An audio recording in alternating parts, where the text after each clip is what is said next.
Olá, a paz do Senhor Jesus. Eu sou o Bispo Robson do Nascimento, da Igreja Evangélica Ágape. E nesta manhã, quero compartilhar uma palavra contigo. Se encontra aqui em Mateus, capítulo 26, verso 31 ao 37. Quero dar um tema a esta ministração. Getsemane, uma escola da vida. Getsemane, uma escola da vida. Louvado seja o nome de Jesus entre seu povo. Nós somos aqui a Igreja Evangélica Ágape, estamos aqui no Rio de Janeiro, no município de Nova Iguaçu, no bairro de Andrade de Araújo, na rua Manuel Augusto 75. Esta rua fica atrás do mercado vianense, bem fácil achar. Nós estamos aqui quando os dias são normais, né? Às terças-feiras nós temos culto de oração às 19h30. Toda quarta-feira nós temos o culto da conquista às 19h30 também. Toda sexta-feira, culto de libertação da família, 19h30 também. Aos domingos, a nossa escola dominical é às 9h da manhã. E o nosso culto de adoração ao Senhor às 19h. Estamos aqui já há quase 25 anos, louvando e engrandecendo o nome de Jesus, trabalhando para Cristo, para o crescimento do reino de Deus. Minha oração nesta manhã é que Cristo nos abençoe. Não há sustentabilidade na vida, uma verdadeira sustentabilidade sem a palavra de Deus. A Bíblia está dizendo que nem só de pão viverá o homem, mas de toda a palavra que procede da boca do Senhor, disso sim viverá o homem. A palavra de Deus tem que ser prioridade. A palavra de Deus tem que ser o fundamento da nossa vida. A palavra de Deus tem que ser o norte, A palavra de Deus tem que ser a marca, registrada do nosso comportamento. Eu vejo isso bem na vida do apóstolo Paulo, Tudo que Paulo fazia tinha a ver com a pessoa de Jesus Cristo. E esse padrão de maturidade, Deus quer que nós alcancemos, e ele é possível, se nós devotarmos as nossas vidas ao Santo Espírito de Deus. Essas coisas que aconteceram com Paulo e muitos outros homens de Deus, será possível também a nós, porque a Bíblia está dizendo que tudo é possível ao que crer. Então, se houver fé no nosso coração, dedicação, valorização daquilo que Deus está disponibilizando para nós com certeza alcançaremos tudo aquilo que Deus tem separado para nós, porque a Bíblia também diz que Deus faz infinitamente mais de tudo aquilo que pedimos ou pensamos. O que significa isso? Que Deus está sempre predisposto a nos agraciar, abençoar abundantemente as nossas vidas. A gente vê isso também em Abraão. Quando Abraão sai daquela prova, com seu filho ali no Monte Moriá, a Bíblia diz que Deus abençoou poderosamente a Abraão, E as bênçãos espirituais que vieram sobre Abraão, bênçãos materiais que vieram também sobre a vida de Abraão. Louvado seja o nome de Jesus. Glória seja dada ao nome de Jesus. Eu quero ler o texto, um texto que vai nortear este estudo nesta manhã. Eu quero aqui falar sobre Getsemane, uma escola da vida. Esse é o tema da minha ministração nesta manhã. E repito, irmãos, que a minha oração é que o Santo Espírito de Deus tome meu coração, a minha boca, a minha mente, e que essa palavra chegue até a tua vida e traga a direção que é necessária para a sua vida. Aonde chegar essa ministração, que vidas possam ser abençoadas, transformadas, enriquecidas, amadurecidas, porque todos esses nutrientes a palavra de Deus tem para nós. Tudo aquilo que a gente precisa para sermos um verdadeiro cidadão aqui na terra e futuramente cidadão do céu, a palavra de Deus tem essas condições a nos dar. Claro que essa palavra precisa ser conduzida pelo Espírito Santo de Deus, Nós precisamos depender do Espírito Santo de Deus para que essa palavra, a palavra de Deus, ela tenha efeito em nossas vidas. Nós não podemos dar efeito pegar a palavra de Deus e torná-la e dar o efeito que bem caber a cada um de nós. Não, é o Espírito Santo de Deus, dado aos propósitos que Deus tem na nossa vida, é que vai dar a diretriz que a palavra de Deus deve fazer em nossas vidas. Eu quero ler aqui Mateus 26, do verso 31 ao 37. O verso 31 diz: Então Jesus lhes disse aos discípulos, todos vós esta noite vos escandalizareis em mim, porque está escrito: ferirei o pastor e as ovelhas do rebanho se dispersarão. Verso 32: Mas depois de eu ressuscitar, irei adiante de vós para a Galiléia. Mas Pedro respondendo disse-lhe: Ainda que todos se escandalizem em ti, eu nunca me escandalizarei. Disse-lhe Jesus: Em verdade te digo que nesta mesma noite, antes que o galo cante, 3 vezes me negarás. Disse-lhe Pedro: Ainda que me seja mister morrer contigo, não te negarei. E todos os discípulos disseram o mesmo. Então chegou Jesus com eles a um lugar chamado Getsêmani e disse a seus discípulos: Assentai-vos aqui enquanto vou além orar. E levando consigo Pedro e os 2 filhos de Zebedeu, no caso Tiago e João, começou a entristecer-se e a angustiar-se muito. É interessante que Jesus dá todo o mapa para os seus discípulos do que iria acontecer, coisas que estavam escritas lá nos profetas, em Miqueias e muitos outros, E Pedro se levanta e resiste, a esse mapeamento que Jesus estava colocando diante deles, dizendo que de qual seria o comportamento deles, e qual seria a vitória que Jesus iria alcançar. Depois de passar por toda aquela prova, ele sairia dali ressuscitado e iria adiante deles para a Galiléia. Mas só que Pedro resiste, dizendo que não, e que isso ele não negaria, e que se fosse necessário até morrer com Cristo, ele morreria. E Cristo afirma para ele: olha, nesta mesma noite, hoje mesmo, antes que o galo cante, 3 vezes tu me negarás. E Jesus, logo após essa fala com os seus discípulos, ele chega ao Getsêmani, aonde toda essa realidade iria acontecer. Ele precisava levar os seus discípulos para essa ambiência real, para que ele pudesse mostrar para seus discípulos que aquilo que ele estava falando era real e iria acontecer. Então o Getsêmani ele funciona como um espelho para os discípulos de Jesus, e Deus em Cristo Jesus tem sempre um espelho, um Getsêmani, para mostrar para nós, para cada um de nós, como nós estamos. Porque muitas vezes a gente entra no auto-engano, achamos que estamos com um padrão de vida que Deus não está enxergando. E era isso que estava acontecendo com Pedro. Ele se achava dentro de um padrão de maturidade que não existia. E Jesus, a partir deste momento em que ele é preso, que ele vai ser preso ali no Getsêmani, ele começa a apresentar inúmeras situações para os seus discípulos, na vida deles e também na sua própria vida. Porque o comportamento emocional de Jesus ali naquele lugar é diferenciado.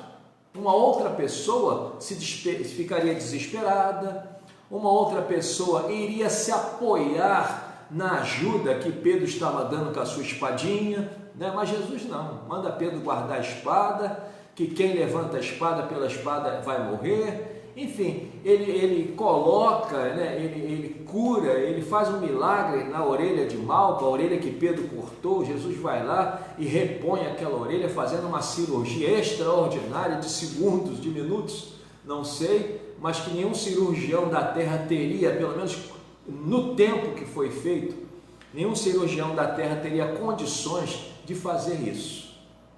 E Jesus começa a mostrar para seus discípulos que ele era uma pessoa diferenciada. O fato de andar com Jesus e não ter Jesus cria uma certa muralha entre o homem e Jesus. Não é suficiente o homem andar com Jesus. É necessário que o homem ande com Jesus e tenha Jesus no seu coração, para que a compreensão que é necessária das coisas do reino de Deus e do rei do reino, que é Jesus, possa chegar ao nosso entendimento. Porque se a gente andar com Jesus, vai ser como o povo de Israel lá no deserto. Via os milagres, andava com Deus, mas não tinha Deus no seu coração. Então, quando as faltas aconteciam, eles logo se rebelavam, eles logo murmuravam, eles logo desacreditavam, porque Jesus não estava no coração deles. E cabe bem sempre na minha vida a palavra de Abacuque, né? Ainda que a figueira não floresça e nem haja fruto na vide, o produto da oliveira minta e nos currais não haja pasto, todavia eu me alegrarei no Deus da minha salvação. O que é que o profeta está querendo falar com isso? Que as coisas não devem ser mais importantes do que o Senhor de todas as coisas, e o nome dele é Jesus. Pode nos faltar tudo, não pode faltar Cristo. O próprio Cristo fala uma palavra semelhante lá no capítulo 4 de Mateus, né? Quando ele fala, nem só de pão viverá o homem, mas de toda a palavra que procede da boca de Deus, disso sim viverá o homem. Ele não está descartando a necessidade que nós temos do alimento físico, mas ele está afirmando para nós, nas entrelinhas, que ainda que falte o alimento físico, não pode faltar o alimento espiritual, que isso é essencial para a nossa subsistência, né? Quando nós estamos alimentados espiritualmente, a gente pensa corretamente, a gente raciocina corretamente, a gente age corretamente, a gente se torna pessoas corretas, enfim, a palavra de Deus ela vai dando todo este norte às nossas vidas. E voltando aqui ao texto, Pedro ele é essa pessoa impulsiva, que acha que pode, né? A gente pode até chamar Pedro de um autocrata, aquele sujeito que acha que tudo é por si mesmo, né?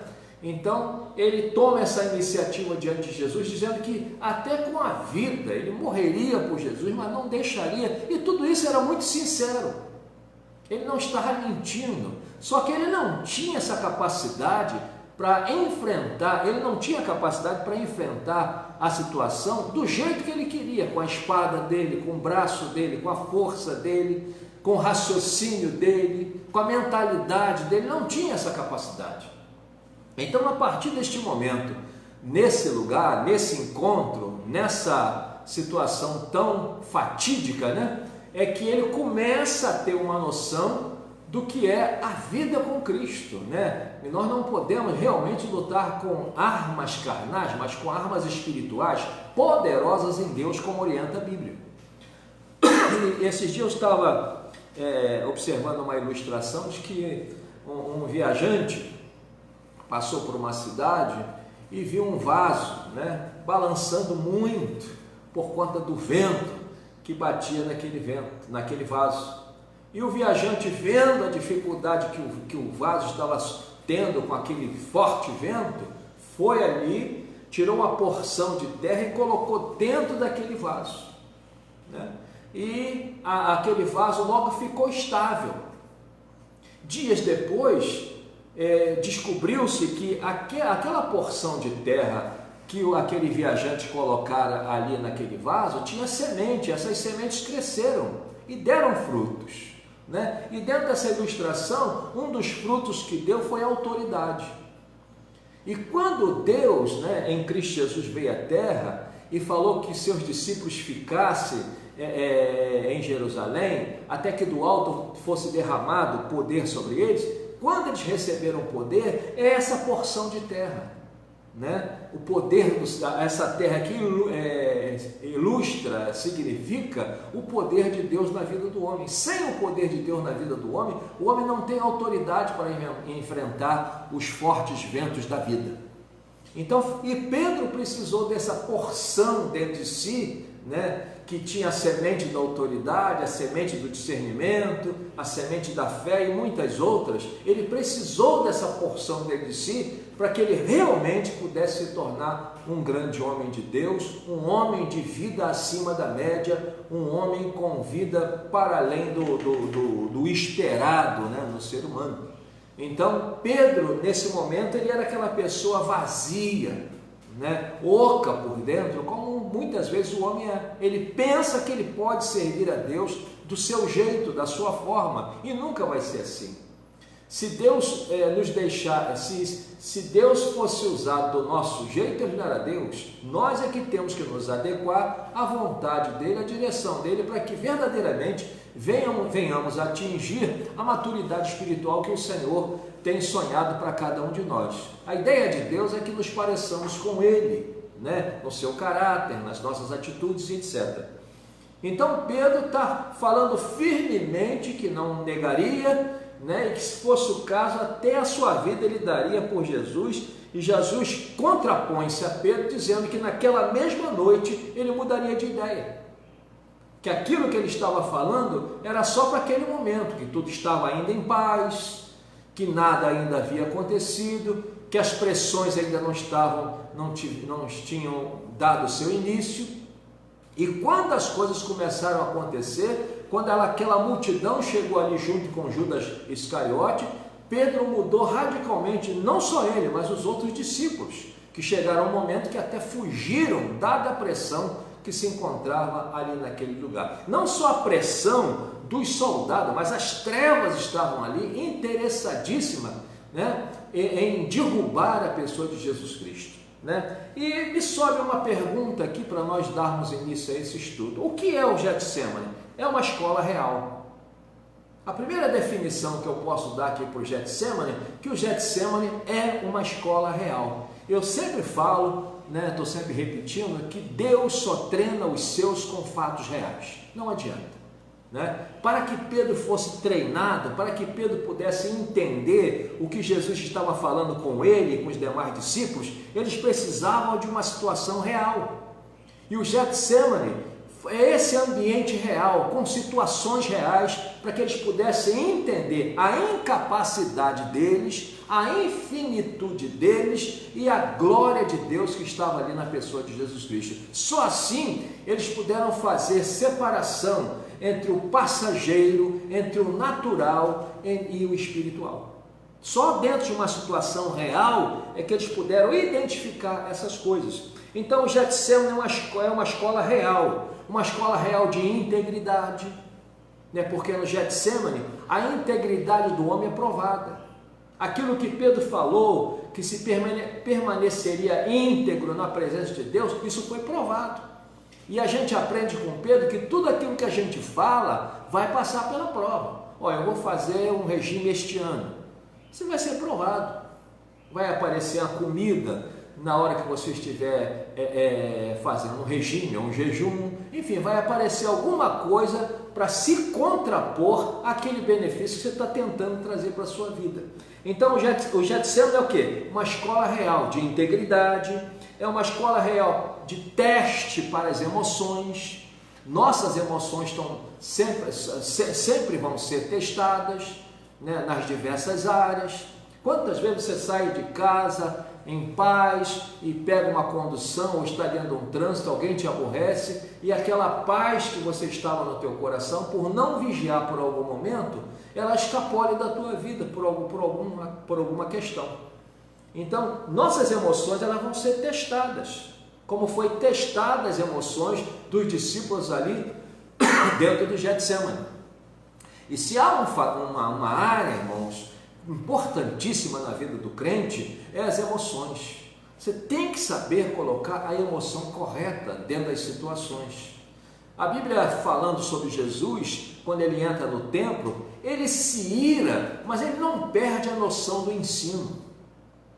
Ele se ira, mas ele permanece olhando para a palavra de Deus. Ele se ira, mas ele dá um norte às pessoas. Então, aquela ira era uma ira equilibrada. Até mesmo quando o homem se ira, ele não pode perder o controle da sua vida. E essas coisas só são possíveis quando a nossa vida está sob o domínio da palavra viva de Deus, que é Jesus Cristo, nosso Senhor. Então, o que é o Getsemane? Uma escola real de integridade, um teste para nossas emoções, e é uma escola real para o nosso autoconhecimento, como eu estava falando.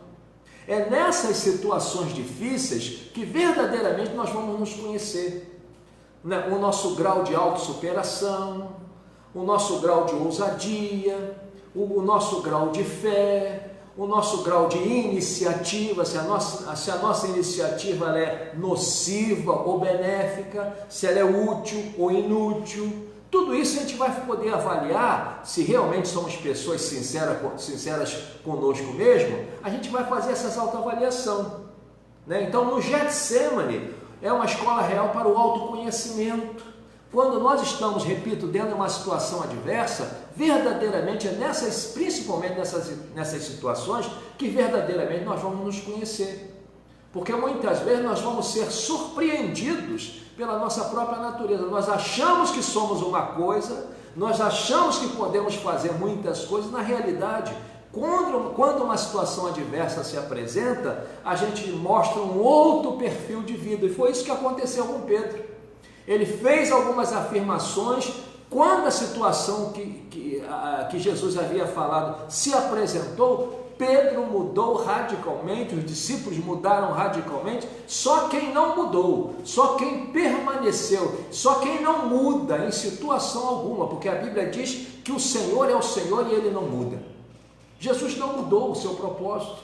Jesus poderia abandonar os discípulos, Jesus poderia se acovardar, Jesus poderia não continuar no propósito que seu Pai havia determinado para a sua vida, não, mas Ele foi pontuando passo a passo, foi quebrando aquelas algemas passo a passo, e não com força física, mas com sabedoria e unção, né? Então, o que é o Getsemane? Uma escola real. Então, vai sempre se apresentar diante de nós um Getsemane.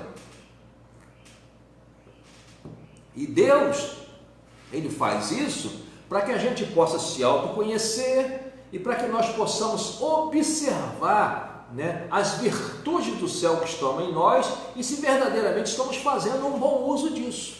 Estamos fazendo um bom uso da integridade? Estamos fazendo um bom uso das nossas emoções?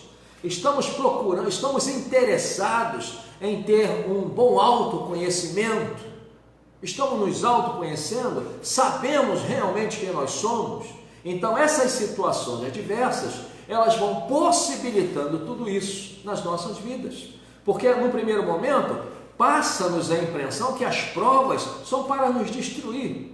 Passa-nos a impressão que Deus não nos ama, mas na realidade, Deus está colocando através dessas situações o espelho da graça dele diante de nós, para que a gente possa fazer todos esses exames. Como é que está a minha integridade? Eu sou íntegro nos meus negócios? Eu sou íntegro na minha relação com Deus? Eu sou íntegro com a minha família? Eu sou íntegro com a minha igreja? Eu tenho um comportamento coerente com aquilo que eu falo? Então, o Getsemane, ou seja, esse espelho da graça de Deus, essa ambiência de testes, de provas, de comportamento de Deus, vão me dar todas essas condições para que eu possa fazer essa avaliação. Enquanto Jesus só estava falando, Pedro estava rebatendo, contrariando aquilo que Jesus estava lhe dizendo. Mas quando Jesus coloca os 11, né, porque Judas não estava no momento e iria chegar depois para traí-lo, coloca os 11 ali dentro daquele ambiente, eles não tiveram mais como contrariar aquilo que Jesus lhe havia afirmado diante deles, né? O que é o Getsemane? Em segundo lugar, é um ambiente de decisão. A gente precisa decidir, né? Jesus decidiu ir para a cruz, né? Uma outra decisão precisava ser tomada, e foi tomada, porque Jesus demonstrou a Pedro deixar a espada. Ele teve que deixar a espada, ele teve que confiar na palavra de Deus. Jesus falou para ele, e não só para ele, aquela advertência também servia para os soldados que haviam agarrado a Pedro, porque estava saindo uma palavra de autoridade da boca de Jesus: Pedro, larga essa espada, porque aquele que usa a espada, pela espada morrerá. Usando aqui minhas palavras. E quando Pedro larga a espada, ninguém o mata, ninguém o fere, porque Jesus, quando ele dá uma ordem, ele está mostrando o controle que ele tem diante de todas as coisas. Se Deus te der uma ordem, confia na ordem. Quando Deus nos dá uma ordem, na realidade, Ele está colocando ordem na nossa vida. Ele dá uma ordem para colocar ordem em nossas vidas. E Ele estava dando esta ordem a Pedro para colocar uma nova ordem na vida de Pedro. Porque a vida de Pedro, para seguir Jesus, estava toda desordenada. Porque Pedro queria servir Jesus do seu jeito, com a sua espada, com as suas maneiras, com as suas iniciativas, né? Com a sua forma de pensar, e não é bem assim. Então Jesus dá uma ordem a Pedro para colocar ordem na vida de Pedro, e é bem isso que ele faz nas nossas vidas quando ele nos dá uma ordem. Ainda que essa ordem pareça radical, pareça estranha, pareça perigosa, porque era perigoso largar a espada naquele momento, humanamente falando. Largar a espada significa que ele perderia o seu poder de ataque, né? Mas pelo contrário, quando ele deixou aquela espada, aí realmente ele recebeu o poder de ataque espiritual. Ele conseguiu atacar, começou a conseguir atacar as situações espirituais da vida, porque ele já não fazia mais uso daquela espada, ele já não dependia daquela ferramenta de revolução, né? Ele era um revolucionário ao seu jeito, e ele precisava entender que a verdadeira revolução só Cristo pode fazer, e com eficácia. Amém? Então, o que é o Getsemane? Um ambiente de decisão. Ali Jesus decidiu ir para a cruz. Ele ora: Pai, se possível, passa de mim este cálice, todavia não seja como eu quero, mas como tu queres. E ali prenderam Jesus, ele não resiste, né? Cumprindo-se Isaías 53, como ovelha muda, não abriu a sua boca, não resistiu, deixou-se prender. Entregou-se totalmente à justiça de Deus, o Pai, né? Uma outra decisão que teve que ser tomada ali: ficaram fugir. Era uma outra decisão no caso dos discípulos, né? No caso, eles decidiram fugir. Para Judas, beijar ou trair, não trair e ficar íntegro na presença de Deus, mas ele resolveu beijar e trair, né? E isso foi uma ruína para a sua vida, né? Para a multidão, né, eles podiam decidir ficar com quem aprendeu de Jesus ou ignorar o ensino. Eles escolheram ignorar o ensino e apoiar o que aquela turba estava fazendo, prendendo Jesus naquele dia, né? A multidão ignorou o estudo de Jesus, o ensino de Jesus. Mateus 26, 55 diz: Então Jesus disse à multidão: Saístes como para um salteador, com espadas e com varapaus, para me prender?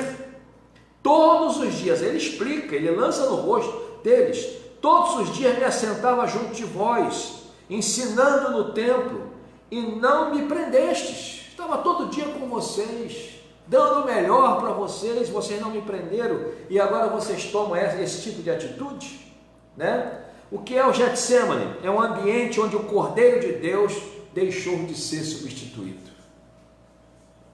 É um ambiente onde o Cordeiro de Deus deixou de ser substituído. Eu gosto muito do Velho Testamento, porque o Velho Testamento vem apresentando Jesus através de tipos, de símbolos, de sombras, mas aqui encerra tudo isso, né? E onde esse tipo aparece bem forte é quando Abraão leva Isaque para o Monte Moriá para sacrificá-lo, né? Olha o que ele diz no verso 6 do capítulo 22 de Gênesis, verso 6 ao 8. Verso 6 diz: Tomou Abraão a lenha do holocausto e pô-la sobre Isaque seu filho. O que a lenha era? Um tipo da cruz. E pô-la sobre Isaque seu filho. Isaque tipificava o quê? Jesus. Abraão quem? Deus. E ele tomou o fogo. O que significa o fogo? A tormenta, a prova, o ambiente ruim. E o cutelo, a ferramenta que feriu, né, representando a morte, na mão. E foram ambos juntos. Então falou Isaque a Abraão, seu pai, e disse: meu pai. E ele disse: eis-me aqui, meu filho. E ele disse: eis aqui o fogo e a lenha, mas onde está o cordeiro para o holocausto? Verso 8 diz: e disse Abraão: Deus proverá para si o cordeiro para o holocausto, meu filho. Assim caminharam ambos juntos. E aqui no Getsemane começa a se cumprir essa palavra que saiu profeticamente da boca de Abraão, né? Aqui, né, o cordeiro deixou de ser substituído.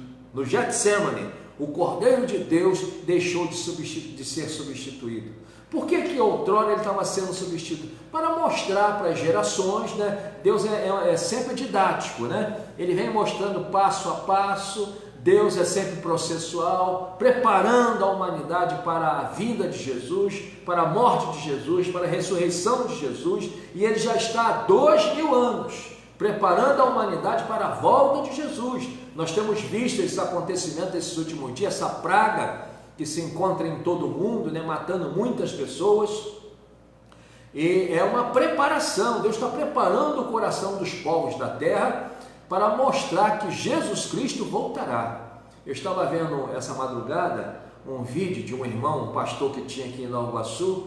Ele andava com uma Fiat 147, gritando aqui pelo município: Jesus Cristo voltará! E foi marcante a vida desse homem aqui. Ele andava com uma roupa típica, né? E muito bacana. Então é sempre lembrado. Muitos outros tentaram reproduzir, mas era um chamado que Deus tinha para a vida daquele irmão. O que é o Getsemane?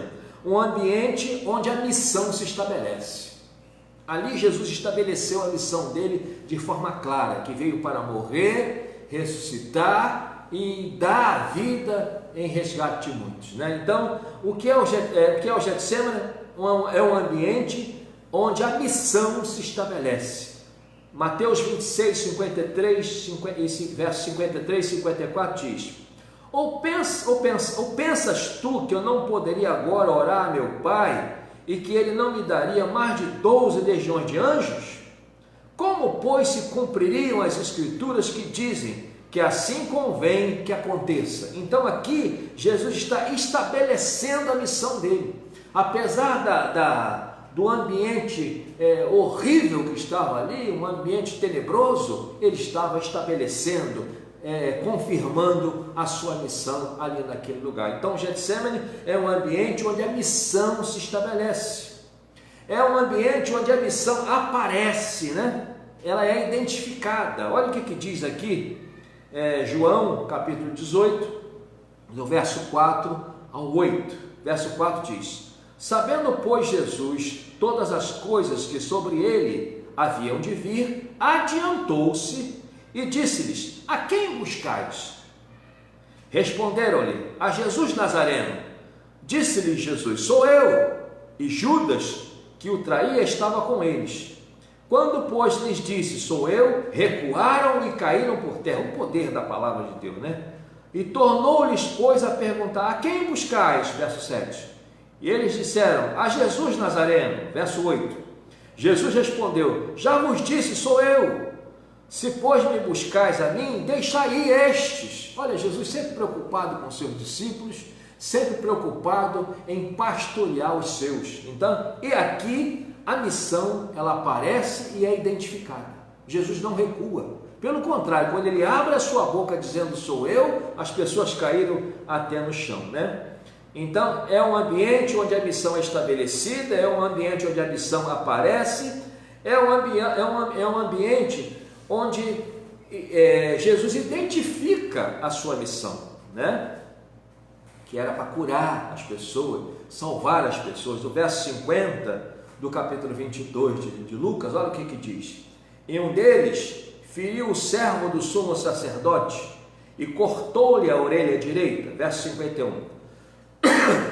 E respondendo Jesus disse: deixai-os, basta, e tocando-lhe a orelha, o curou. Mesmo nesse ambiente de aflição, Jesus não perdeu o norte da sua missão. Curou a orelha de Malco, mostrando para todos que mesmo ele está naquele momento sendo traído, negado, abandonado, ele não perdeu a noção, ele estava sempre identificando a sua missão. Esse deve ser o nosso posicionamento. Mesmo nos momentos difíceis, nós precisamos estar identificando a nossa missão, o nosso chamado, a nossa vida cristã. Porque muitas pessoas, quando se encontram dentro de uma dificuldade, elas recuam do perfil que deveria ter. Recuam da integridade, né? Recuam da moralidade, recuam da sua vida emocional ideal, recuam. E não é bem assim. Deus espera que cada um de nós, principalmente nos momentos difíceis, estejamos apresentando Jesus Cristo através das nossas vidas. O que é o Getsemane? É um ambiente onde princípios acontecem. Jesus venceu aquele primeiro momento, né? Aquela pré-crucificação, digamos assim, que era um momento que antecedia a crucificação. O Getsemane, ele antecede a crucificação de Jesus. Ele sai dali, ele passa por alguns tribunais, passa por Pilatos, passa por Herodes, passa pela mão dos religiosos, mas ele usa princípios. Um dos princípios que Jesus Cristo usa, o silêncio. Você sabia que o silêncio, na hora certa, é um princípio correto? Um outro princípio que Jesus usa, a oração. Olha o que diz Mateus 26, 44. E deixando-os de novo, foi orar pela terceira vez, dizendo as mesmas palavras. Os estudiosos dizem que quando um judeu, e Jesus era judeu, né, biologicamente judeu, e quando um judeu faz uma mesma oração 3 vezes, é que o assunto é de extrema urgência, de extrema importância. Então, a oração, Jesus insiste com ele, nem uma hora pudeste vigiar, orai, vigiai. Então, sempre que você, eu, nós, nos encontrarmos em algum tipo de aflição, orar é que vai dar a condição para que nós enfrentemos a situação. Então, Jesus ora 3 vezes, e pelo fato dele orar, ele enfrentou aquela situação que antecedia a sua crucificação com extrema habilidade. Então, um princípio usado aqui no Getsemane foi a oração. Um outro princípio que foi usado aqui no Getsemane por Jesus, a fidelidade. Olha o que diz Mateus 26, 42. E indo segunda vez, orou dizendo, Pai meu, se este cálice não pode passar de mim, sem que eu beba, faça-se a tua vontade. Fidelidade. Quando nós, queridos, ainda que com perigo das nossas vidas, ainda que tenha situações perigosas, fizermos o uso da nossa fidelidade a Deus, é impossível sermos destruídos. Eu te garanto, é impossível sermos destruídos quando nós somos fiéis a Deus. Amém? Um outro princípio que é usado aqui, irmãos, dentro do Getsemane, é o princípio da graça. Olha o que diz Mateus 26, 48 ao 50, verso 48. E o que o traía tinha-lhes dado um sinal, dizendo, o que eu beijar é este, prendei-o. Verso 49. E logo, aproximando-se de Jesus, disse, eu te saúdo, Rabi, e beijou. Jesus, porém, lhe disse, amigo, olha a graça aí. Quando Jesus chama a Judas Iscariote, a pessoa que andou com ele durante 3 anos e meio e agora o estava traindo por o preço de um escravo, por 30 moedas de prata, e ele ainda é chamado de amigo, isso é graça. E Jesus não estava sendo falso nem cínico. Então, a presença da graça de Deus, ela vai estar na nossa vida sempre. Ainda que nós neguemos a Cristo, ainda que traiamos a Cristo, ainda que nos afastemos de Cristo, essa graça vai estar sempre disponível. E Judas chegou um momento que infelizmente ele dispensou essa graça cometendo um suicídio. Um outro princípio que estava presente ali no Getsemane, o princípio do amor incondicional. Ele ama a todos, né? Esse amor incondicional foi usado por todos os discípulos, por todos os soldados que o prenderam, inclusive até por Judas Iscariotes. Ele faz uso desse amor incondicional. Então, dentro das situações adversas, é necessário que estejamos usando princípios divinos. Olha o que diz aqui o capítulo 4, verso 9, da primeira epístola de João. Nisto se manifesta o amor de Deus para conosco, que Deus enviou seu Filho unigênito ao mundo, para que por ele vivamos. Isso é a graça de Deus por nós. Amém, queridos? Então, sempre que nós estivermos dentro de uma situação adversa, não tire a tua espada, não use os teus recursos, não use a tua força, use os princípios de Deus, ore. Use os princípios de Deus, use a tua fidelidade a Deus, use o princípio de Deus, fique firme, olhe para Jesus, autor e consumador da tua fé. Amém? E me sobe uma outra pergunta aqui no meu coração: quais os possíveis motivos do comportamento de Pedro? Esse comportamento, dizendo que não abandonaria, que se fosse o caso até morreria junto com Jesus. Quais os possíveis motivos desse comportamento de Pedro? Em primeiro lugar, queria se destacar no grupo, será? A gente pode aqui pressupor, Quem sabe ele queria se destacar no grupo? Isso é bem comum no ser humano, O ser humano tem esse impulso de querer se autoafirmar do seu jeito. Não é errado querer se autoafirmar, errado é querer se autoafirmar da forma errada. Aí se torna errado, aí se torna uma coisa nociva, ruim à pessoa. A autoafirmação ela é aceitável, dentro do padrão correto, dentro da forma correta, dentro da hora correta. Será que ele queria se destacar no grupo? Porque houve um momento lá que eles ficaram discutindo qual deles era o mais importante. Queria quebrar com as regras da realidade?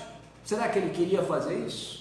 Havia uma realidade, estava escrito, não tinha como mudar, e ele estava querendo, quem sabe, quebrar as regras dessa realidade.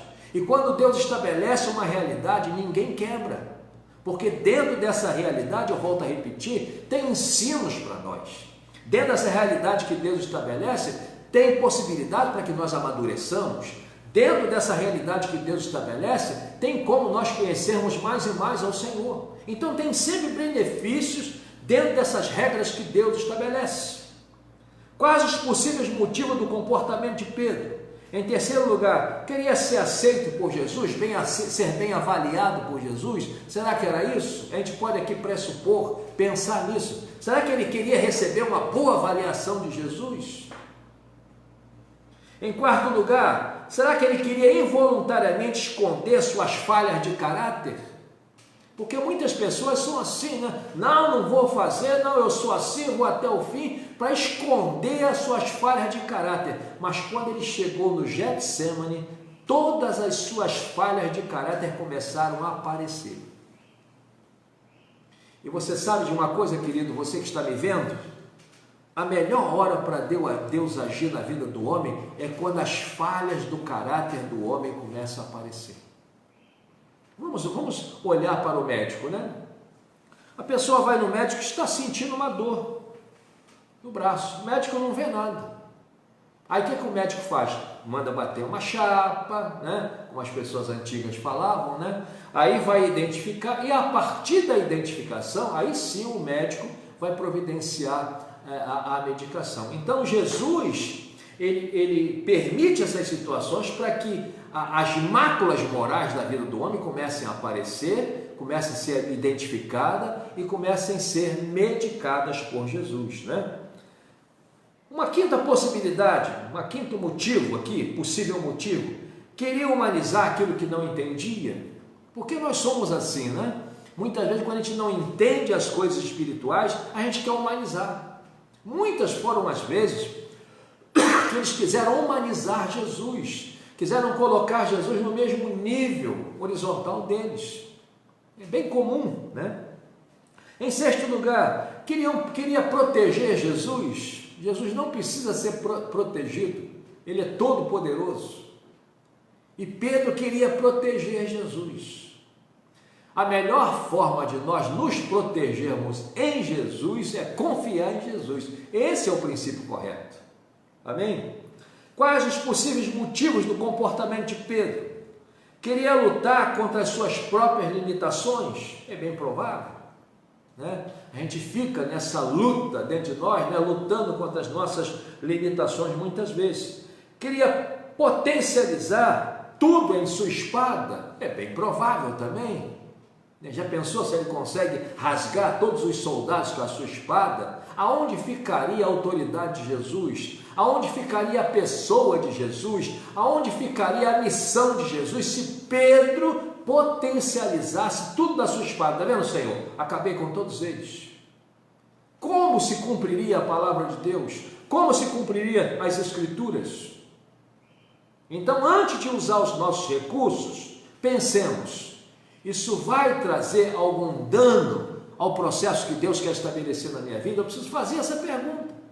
Porque muitas vezes o nosso recurso, ou numa boa maioria das vezes, o nosso recurso vai atrapalhar o processo que Deus tem estabelecido para a nossa vida. Eu sempre falo de processo porque Deus é um Deus processual. Ele não trabalha sem processo. Porque o processo vai nos dando o crescimento passo a passo. Você nasceu grande? Não. A única pessoa que nasceu adulta foi Adão. Adão e Eva, né? Nós não. Passamos pelo útero da mamãe, nascemos, né? Tivemos aquele período do colo, depois engatinhar, andar, mamadeira, comida líquida, e depois passar para a comida sólida, até passar o momento de comer sozinho, tomar banho sozinho, enfim, uma série de coisas que estão dentro desse processo de existencialidade humana, né? Quais os possíveis motivos do comportamento de Pedro? Queria apresentar sua habilidade para tomar decisão? É uma outra possibilidade. Na realidade, ele queria apresentar suas habilidades para tomar decisão, só que tomou a decisão errada. Cortou a orelha do servo lá do sumo sacerdote. E Jesus foi lá e repôs a orelha, mostrando para todos que a guerra dele não era contra a humanidade. A guerra dele era contra as trevas, contra os principados das trevas. Amém? E para nós encerrarmos aqui, algumas verdades desse contexto que eu quero apresentar para os queridos aqui nesta manhã. A primeira verdade que eu aprendo é: quem suporta o processo coloca valor no que faz. Quem suporta o processo coloca valor no que faz. Jesus suportou o processo e com isso ele colocou o valor na sua missão. Quando você suporta o processo, você está dizendo: olha, essa pessoa, as pessoas vão entender o seguinte: realmente essa pessoa está valorizando o que ela quer. Como por exemplo, você está aqui e você vê de madrugada um jovem passando para ir para a escola para estudar. Realmente ele está pensando no seu futuro. Quem suporta o processo coloca valor no que faz. Olha o que diz aqui o capítulo 23, verso 14 de Lucas. Disse-lhes: haveis-me apresentado este homem, é Pilatos falando, este homem como pervertor do povo. E eis que, examinando na vossa presença, nenhuma culpa das que o acusais acho este homem. Ele estava suportando. Quando nenhuma culpa aparece na vida de Jesus, é porque ele estava suportando o processo e valorizando a sua missão. Porque ele podia se desesperar, né? Dar soco nenhum, avançar em cima do outro e gerar culpa para a sua própria vida, mas não. Quem suporta o processo coloca valor no que faz. Suporte o processo para você valorizar aquilo que Deus vai te dar. Você pode ter certeza, suporte. Depois do processo vem sempre a bênção de Deus para a tua vida. Suporte isso, em nome de Jesus. Isso vai passar, é só um momento. Deus não te criou para te deixar no deserto. Deus não te criou para te abandonar no deserto. Deus não te criou para não te ensinar nada no deserto. Ele te ensina no deserto. É necessário que você entenda isso também. Então, a primeira verdade que eu aprendo aqui dentro desse contexto: quem suporta o processo coloca valor no que faz. É necessário suportar o processo. Quantas foram as pessoas? Eu tive uma pessoa aqui na nossa igreja que em uma semana, por exemplo, hoje, né? Para que você entenda, a pessoa chegou para mim hoje, olha, aconteça o que aconteceu, eu estou com o senhor, na outra semana saiu da igreja. Então o ser humano ele é assim, volúvel. Então quem suporta o processo coloca valor no que faz. E essa condição, queridos, que Jesus apresenta, ela não vem dele mesmo, ela vem de uma inteira dependência do seu Pai. Se eu quero suportar o processo para valorizar para valorizar a minha missão, eu tenho que buscar isso em Deus. Eu não tenho condições humanas para suportar processo nenhum, pelo menos eu não tenho condição humana nenhuma para suportar processo nenhum. Agora, quando eu estou em Cristo, a Bíblia me diz que eu posso todas as coisas nele que me fortalece. Amém? Quem suporta o processo, coloca o valor no que faz. Pense nisso. Suporte o processo. Peça a Deus força. Aqui nós temos um pastor aqui na nossa igreja, o pastor Carlos Alexandre, ele sempre fala nas suas orações, nas suas ministrações o seguinte: Senhor, dai-me força para aquilo que eu não posso suportar, né? Para que eu possa passar de forma a alegrar o teu coração, alguma coisa nesse sentido. Quem suporta o processo, coloca valor no que faz. Jesus suportou o processo e valorizou o que estava fazendo, não por ele, mas por você e por mim. Ele estava morrendo, não por causa dele mesmo, porque ele tinha pecado. Ele estava morrendo porque nós éramos pecadores. Ele estava morrendo porque para nós não tinha jeito. Mas quando ele suporta o processo, valorizando a sua missão, ele estava na realidade mostrando que nós somos valiosos para Deus. Louvado seja o nome de Jesus. A segunda verdade que eu aprendo aqui, queridos, é: quem suporta o processo coloca seu bom caráter em prática. Quem suporta o processo, coloca o seu bom caráter em prática. Então, quando uma pessoa suporta um processo estabelecido por Deus, ela coloca em prática o seu bom caráter. E há uma tendência natural desse bom caráter crescer e para melhor. E eu enxergo bem isso na vida de Daniel. Ele chega na Babilônia e ele pede para que seja dado a ele uma dieta, algo que estava até dentro de uma possibilidade, que não era uma coisa tão extraordinária. Extraordinário foi o que Deus fez na aparência de Daniel e de seus amigos, mas não era coisa tão extraordinária assim. Agora, à medida que ele suporta o processo, né, e que coloca em prática o seu bom caráter, ele vai evoluindo para coisas ainda mais extraordinárias, ao ponto de ser colocado dentro de uma cova de leões, ao ponto de receber mensagens apocalípticas da parte de Deus. Coisas extraordinárias começaram a acontecer por conta desse bom caráter, né, de Daniel ser colocado em prática. Quem suporta o processo, coloca o seu bom caráter em prática.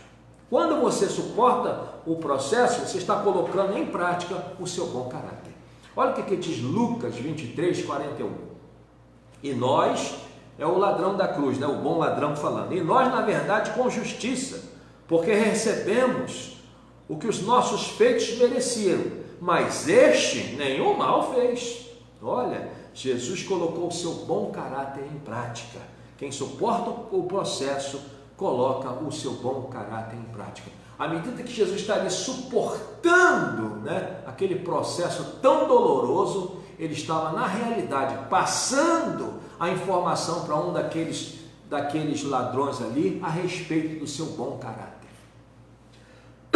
Em terceiro lugar, quem suporta o processo, Deus não abandona. Quem suporta o processo, Deus não abandona. Você pode ter certeza, Deus não abandona. Olha o que diz o apóstolo Paulo aqui no capítulo 4 da segunda epístola de Timóteo, o verso 16 ao 18. Ninguém me assistiu, olha só, na minha primeira defesa. Antes, todos me desampararam, que isso lhes não seja imputado. Verso 17.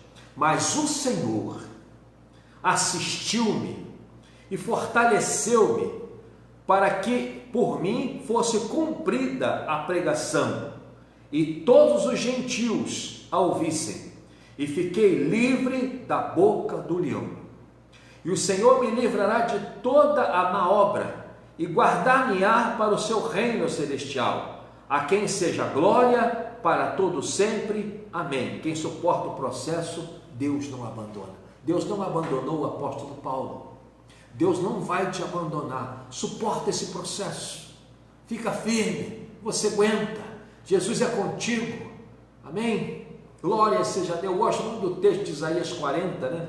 A partir do verso 29, 28 em diante, né? Que fala que quando a gente espera no Senhor, a gente sobe com asas como águia, somos renovados. Deus é tremendo, meus irmãos. Quem suporta o processo, Deus não abandona.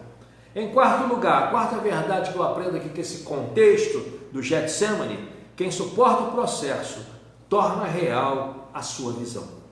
Quem suporta o processo torna real a sua visão. Vou dar o exemplo novamente do jovem. Ele está passando ali de madrugada na rua, você está vendo ele passar. Realmente, esse jovem quer ter uma carreira. Você vai vendo se tornar real a visão da pessoa por conta do jovem estar dentro do processo. E foi assim com Jesus e vai ser assim na sua vida. Não abandone o processo para que você possa tornar real a tua visão, o teu desejo, a tua meta, o que você quer. Então, quem suporta o processo torna real sua visão. Marcos capítulo 15, verso 39 diz: e o centurião que estava defronte dele, defronte de Jesus, lá na crucificação, vendo que assim clamando expirara, disse: verdadeiramente este homem era o Filho de Deus. Não é um filho de Deus, o Filho de Deus. Quem suporta o processo torna real a sua visão. Verdadeiramente o que esse homem veio fazer é tremendo. É Deus mesmo encarnado. Veio entre nós para salvar a humanidade. Era mais ou menos isso que esse centurião estava falando. Está confirmado que esse homem é Deus. Está confirmado que ele ama a humanidade. Está confirmado que ele veio resgatar o que se havia perdido. Então, quem suporta o processo torna real a sua visão. Amém? Em quinto lugar, quem suporta o processo muda cenários. Amém? Quem suporta o processo muda cenários. No capítulo 8 de João, versos do 1 ao 11, é um dos textos também que eu gosto muito, né? Não só a questão do adultério, mas o que me chama mais atenção ali é a forma com que Jesus conduz, administra aquela situação. E ele tem tudo ali para a gente aprender a resolver crises, né? Que a gente precisa aprender a resolver crises porque elas existem todos os dias. A crise da preguiça para levantar da cama, né? A crise nos nossos relacionamentos interpessoais, enfim, todo dia tem crise. Quem suporta o processo muda cenários. E Jesus está ali. Qual era o processo? Ele tinha que ter habilidade para se conduzir dentro da situação. Ele tinha que ter atenção, porque as pessoas estavam manipulando a palavra de Deus, né? Se ele não tivesse atento, se ele não tivesse conhecimento da palavra, ele seria enganado naquele lugar, né? Porque eles falaram assim: olha, a lei nos manda que apedreje essa mulher. Mas a lei falava isso e algo mais, era para apedrejar a mulher e o adúltero também. Eles pegaram a palavra em parte, como foi o caso do diabo lá no capítulo 4 de Mateus.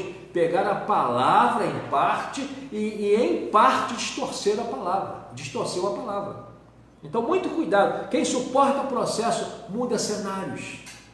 E Jesus suportou aquele processo ali, não se desesperando, respondendo só na hora certa, fazendo silêncio na hora certa, falou na hora certa e falou o que era certo. Jesus, depois da insistência daquelas pessoas, ele falou: olha, aquele que não tem pecado, que atire a primeira pedra. Ele suportou o processo e ele mudou o cenário. E aquelas pessoas começaram a largar suas pedras e começaram a sair a partir dos mais velhos. E Jesus se vira para a mulher que iria ser apedrejada e pergunta: ninguém te acusou? E ela falou: ninguém, Senhor. Aí o cenário foi totalmente mudado. Nem eu tampouco. Vá e não peques mais. Não só o cenário, mas o coração daquela mulher também foi mudado, porque Jesus suportou o processo. Suporte o processo para que você possa mudar esse cenário aí dentro da tua casa. Suporte o processo para que você possa mudar o cenário da tua vida profissional. Suporte o processo para que você possa mudar esse cenário que você encontra hoje, sem sonhos, sem esperança, sem paz. Suporte o processo, porque com certeza o cenário será mudado. Louvado seja o nome de Jesus. Glórias seja dada o nome de Jesus. O cemitério se tornou uma sala de conferência do céu por conta de Jesus ter suportado o processo. Olha o que diz aqui, Mateus 28, 1 ao 7. O verso 1 diz: E no fim do sábado, quando já despontava o primeiro dia da semana, Maria Madalena e a outra Maria foram ver o sepulcro, foram ver o morto, foram até a sepultura, porque até então aquilo era apenas um cemitério. E eis que houvera um grande terremoto, começou a mudar o cenário, porque um anjo do Senhor, olha, aonde era para ter mortos, agora já tem anjo do céu, descendo do céu, chegou removendo a pedra da porta, a cadeia foi quebrada, o cenário está mudando, e sentou-se sobre ela, mostrando domínio. E o seu aspecto era como um relâmpago, onde era escuridão, agora tem a luz do céu. E as suas vestes brancas como a neve, não era aquelas vestes sujas, né, de um cheiro de morte, de corpo em decomposição, não. O ambiente estava mudando. Mas os guardas, com medo dele, ficaram muito assombrados e como mortos. Aquelas autoridades, a sua espada, a sua autoridade perdeu todo o efeito. Mas o anjo, respondendo, disse às mulheres: Não tenhas medo, aquele lugar tenebroso agora já não é mais um lugar de medo, pois eu sei que buscai a Jesus, que foi crucificado. Ele não está aqui, porque já ressuscitou. Olha como é que foi mudando tudo. Como havia dito: Vinde e vede o lugar onde o Senhor jazia. Verso 7. E depois, imediatamente, dizei aos seus discípulos que já ressuscitou dentre os mortos. E eis que ele vai adiante de vós para a Galileia, ali o vereis, eis que eu vou-lo tenho dito. Quem suporta o processo, muda cenários.